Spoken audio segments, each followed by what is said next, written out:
उधर रुको। आप सब एक मिनट बताइएगा, आपकी जमानत सारे दी है, क्या चाहिए यार ये फसाइयत है, कोई चीज़ उनके पास है नहीं। चलो हाईकोर्ट से हो जाएगी।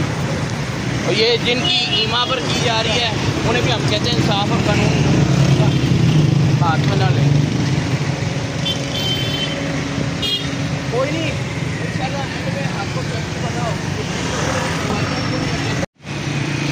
उधर रुको। आप सब एक मिनट बताइएगा, आपकी जमानत सारे दी है, क्या चाहिए यार ये फसाइयत है, कोई चीज़ उनके पास है नहीं। चलो हाईकोर्ट से हो जाएगी। और ये जिनकी ईमा पर की जा रही है उन्हें भी हम कहते हैं इंसाफ और कानून हाथ में ना लें। कोई नहीं, इंशाल्लाह एंड में आपको बताओ।